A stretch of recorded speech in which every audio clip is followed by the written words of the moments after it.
नमस्कार मंडळी, साधनाच किचनमध्ये तुमचं स्वागत आहे। आज आपण बनवणार आहोत आंबट तिखट असा कैरीचा ठेचा।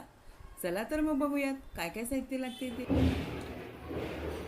फोडणीला तेल, 1.5 चमचा जिरे मोहरी एकत्र करून ठेवलेली आहे मी, थोडं हिंग, चवीनुसार मीठ, काश्मीरी मिरची, लवंगी मिरची, एक मोठी आंबट कैरी, अर्धी वाटी खोबरे वाळलेले, कढीपत्ता, एक मोठी कांडी लसूण।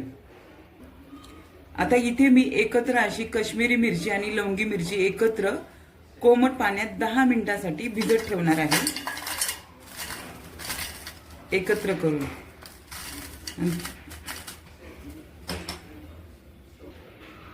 इथे मी कोमट पाण्यात 10 मिनिटांसाठी मिरची भिजत ठेवलेली आहेत। इथे मी आता वाळलेलं खोबरं घेतलेलं आहे, ते मी आता कढईमध्ये भाजून घेणार आहे। आपली जी काश्मीरी मिरची आणि लवंगी मिरची जी भिजत घातली ती कोमट पाण्यात, ती आता आपली ती भिजून झालेली आहे 10 मिनिटं। त्यात आपण सर्व जिन्नस एकत्र करून वाटून घेऊयात।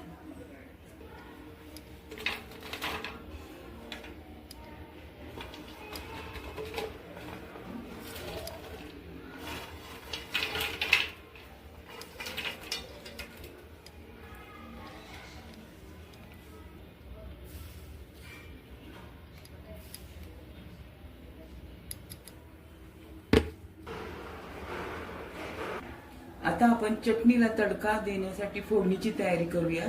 इथे मी आता डाव मध्ये तेल टाकतीये, 5 ते 6 चमचे तेल।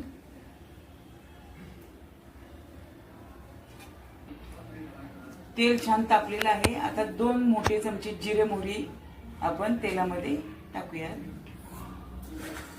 छान तडतडून देऊयात।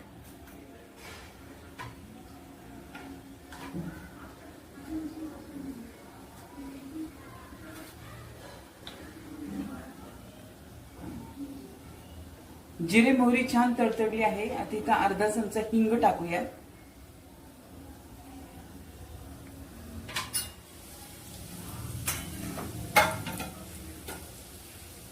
त्यानंतर गॅस बंद करूया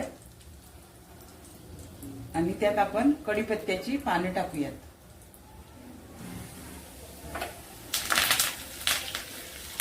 आणि ही अशी गरम फोडणी आपण चटणीवर टाकूयात।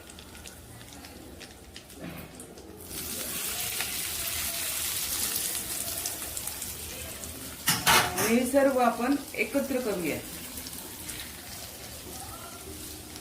बघू शकता चटणीला खूप छान सुगंध आलेला आहे आणि आपली फोडणी ही खूप छान बसलेली आहे चटणीवर।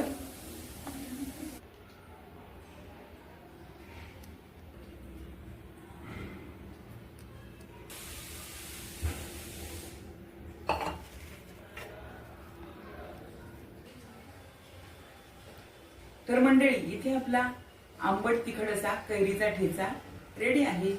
तर हा व्हिडिओ तुम्हाला आवडला असेल तर व्हिडिओला लाईक, शेअर, सबस्क्राईब करायला विसरू नका। तर भेटूया पुढच्या व्हिडिओमध्ये। Bye bye.